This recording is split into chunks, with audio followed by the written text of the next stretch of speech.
దసరా ఒక బతుకమ్మ అదేవిధంగా ఒక బోనాలు ఈ సంస్కృతి ఉంటుంది. దీనిలో మనం ఒకసారి గమనించినట్లయితే బతుకమ్మ పండుగ ఒక పవిత్రంగా గౌరీదేవిని కొలిచేటువంటి సంస్కృతి, బతుకమ్మ పూల పండుగ చేసుకునే సంస్కృతి ఈరోజు మన తెలంగాణది. అదంతా కూడా మన ఆడబిడ్డలు చేస్తూ ఉంటారు. బోనాలను నెత్తి మీద పెట్టుకొని ఈరోజు దేవతను కొలిచేటువంటి సంస్కృతి మనది. ఆ బోనాలను పెట్టుకున్నది ఒక స్త్రీ. అది అట్లా మనం గౌరవించుకుంటాం స్త్రీలను. అదే ఆంధ్రప్రదేశ్ విషయానికి వచ్చినట్లయితే వాళ్ళ సంస్కృతి ఏంటి అంటే భోగం మేళం, లేకపోతే రికార్డింగ్ డ్యాన్సులు. సంక్రాంతికి ఈ మధ్య కొత్త కల్చర్ స్టార్ట్ అయింది. మన తెలంగాణ నుంచి కూడా సంక్రాంతికి పోతున్నారు. ఎందుకు? కోడి పందాలు చూడడానికి మనం అనుకుంటాం. కాదు, అక్కడ పోతే రికార్డింగ్ డ్యాన్సులు, భోగం మేళాలు ఉంటాయి, అవి చూడడానికి పోతుందని చెప్పేసి తెలుస్తూ ఉంది. నేను చాలా కొంతమంది పిల్లలు అడిగినా, ఏంద్రపై ఎంజాయ్ చేసిరా అని చెప్పేసి అంటే, అన్న ఈరోజు అర్ధరాత్రి రికార్డింగ్ డ్యాన్స్ ఉంటాడన్నా, ఆడు చూడాలన్నా అని నాకు ఫోన్ చెప్తా ఉంటారు. అంటే గలాంటి సంస్కృతి ఈరోజు ఆంధ్రప్రదేశ్ సంబంధించిన సంస్కృతి. అంటే ఎందుకు చెప్తున్నాం ఇదంతా అంటే, మీరు మా మీద, మా అస్తిత్వం మీద, మా భాష మీద దాడి చేస్తుంటే 100కు 100% మీ పైన కూడా ఇదే విధమైనటువంటి దాడి ఉంటుంది అనేది కూడా గుర్తుపెట్టుకోవాలి. ఖచ్చితంగా మీ నీచమైనటువంటి చరిత్ర, మీ నీచమైనటువంటి సంస్కృతిని కూడా చెప్పాల్సిన అవసరం ఉంటుంది. ఇది మేము చెప్తున్నాం. తెలంగాణ భాష అంటే ఏంది దయచేసి మనం కూడా ఒకటి గమనించాలి. తెలంగాణ అనే దాన్ని ఒక భాషగా మనం చెప్పాలి. యాస, మాండలికం అనేటువంటి పదాలను మనం తీసేసి తెలంగాణ భాష అనేది మనం అనుకోవాలి ఖచ్చితంగా. ఎందుకంటే ఇది ఒక జాతి, మన తెలంగాణ జాతి యొక్క ఆత్మ ఈ భాష అనేది. తెలంగాణ ప్రాంతం యొక్క చరిత్ర, తెలంగాణ యొక్క ఒక జీవన సముదాయం అంటే జీవన శైలి ఏదైతే ఉందో అవన్నీ చూపించేదే మన యొక్క భాష.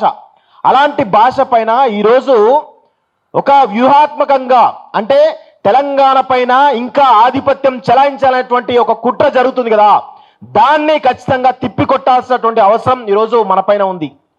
అదేవిధంగా నేను గతంలో ఇప్పుడు ఇదే కొత్తగా ఈడుపు కాగితంతో వచ్చినటువంటి దాడి కాదు.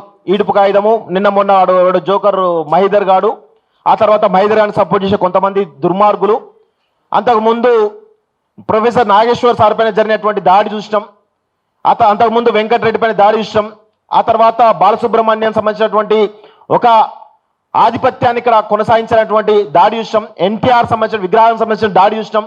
ఇలా చెప్పుకుంటూ పోతా ఉంటే 2014లో కేసీఆర్ ముఖ్యమంత్రి అయినప్పటి నుంచి ఇప్పటి వరకు కూడా, తెలంగాణ రాష్ట్రం వచ్చినప్పటి నుంచి ఇప్పటి వరకు కూడా 12 సంవత్సరాల 13 సంవత్సరాల కాలంలో కూడా ఈ దాడి కొనసాగుతూనే ఉన్నది.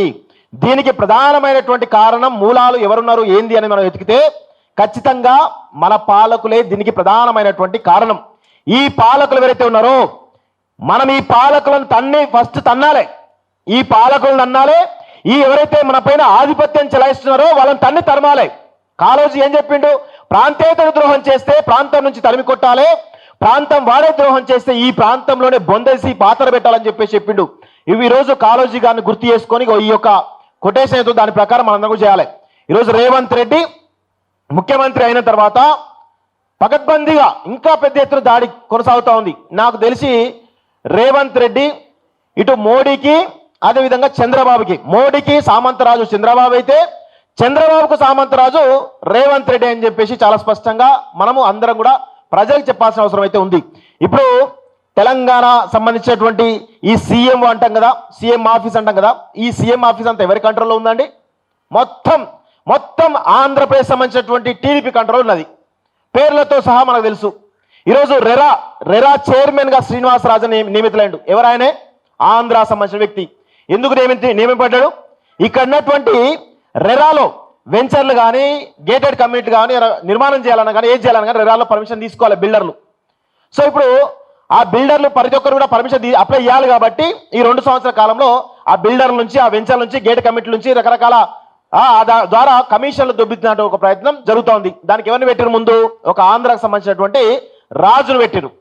ఈ విధంగా రేవంత్ రెడ్డి స్పష్టంగా గతంలో కేటీఆర్ కూడా అదే విధంగా రామలింగరాజు కొడుకులు ఎవరైతే ఉన్నారో వాళ్ళకి సపోర్ట్ తోటి ఏ విధంగా చేసాం అందరం చూసాం. ఆయన farm house, Janwada farm house కూడా అదే రాజులది. ఇప్పుడు మళ్ళీ అదే సంస్కృతి రేవంత్ రెడ్డి కొనసాగిస్తున్నాడు. రేవంత్ రెడ్డి చిన్నోడేం కాదు. కేసీఆర్ కేటీఆర్లు కొంచెం మింగితే ఈయన పూర్తి స్థాయిలో మింగాలని చెప్పేసి ప్రయత్నం చేశారు. వాళ్ళు దోచుకోవడానికి 10 సంవత్సరాలు టైం పట్టింది. 10 సంవత్సరాలు దోచుకున్నారు. 10 సంవత్సరాలు దోచుకున్నటువంటి ఆ అక్రమాస్తులను ఈరోజు రేవంత్ రెడ్డి కేవలం 5 ఏళ్లలో దొబ్బి తినాలన్నటువంటి ఒక ప్రయత్నంలో ఉన్నాడు. ఖచ్చితంగా తెలంగాణ అనేది మనందరం కూడా కాపాడుకోవాల్సిన అవసరం అయితే ఉంది. అస్తిత్వాన్ని కాపాడుకోవాలి, ఆత్మగౌరవం నిలబెట్టుకోవాల్సిన అవసరం అయితే ఉంది. దానికోసం మనం మాటలే కాదు చేతలు కూడా చూపియాలి. నేను అదే చెప్తున్నాను, ఒక్కడన్నా ఎవరినన్నా ఒక్కరిని ఖచ్చితంగా మెత్తగా తంతం బరాబర్ తంతం మహిదర్ గారు ఎవడైతున్నాడో వాడిని ఖచ్చితంగా, వాడు ఆల్రెడీ వైజాగ్ పోయిందని చెప్పేసి తెలుస్తా ఉంది, వాడు ఎప్పటికైనా రావాల్సిందే, తట్టా బుట్టా సర్దుకోవడానికైనా ఇక్కడ రావాల్సిందే, ఎదురుకు రావాల్సిందే. వాడు వస్తే ఖచ్చితంగా వాడిని తన్ని తరుముతాం. మేము ఒకటే అడుగుతున్నాం, మీరు ఆంధ్రప్రదేశ్ సంబంధించినటువంటి ప్రజలకు మీరు రాజధాని కట్టించుకోవాలి, మీ రాజధాని మీకు ఉండాలి అనేటువంటి సోయి ఉందా అని అడుగుతున్నాం. తెలంగాణ ఆంధ్రప్రదేశ్ సంబంధించిన ప్రజలకి మీ పాలకులు మీరు క్వశ్చన్ చేయండి, మా గురించి మేము ఆలోచించుకుంటాం. మా తెలంగాణ పునర్నిర్మాణం ఎట్లా చేసుకోవాలి, మా తెలంగాణకు సంబంధించిన పాలకులు మేము ఎట్లా మెడలు వంచి పని చేయించుకోవాలనేటువంటి దాంట్లో మేము ముందు వరుసలో ఉన్నాం. ప్రశ్నిస్తూనే బతుకుతాం, ప్రశ్నిస్తూనే ఉంటాం కూడా.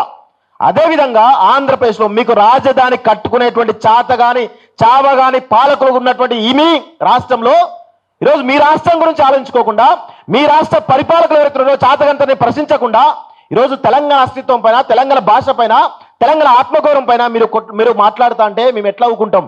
మేము ఒకటే అడుగుతున్నాం, మీ ప్రాంతం గురించి మీరు కొట్లాడండి, అవసరమైతే మేము కూడా సపోర్ట్ చేస్తాం.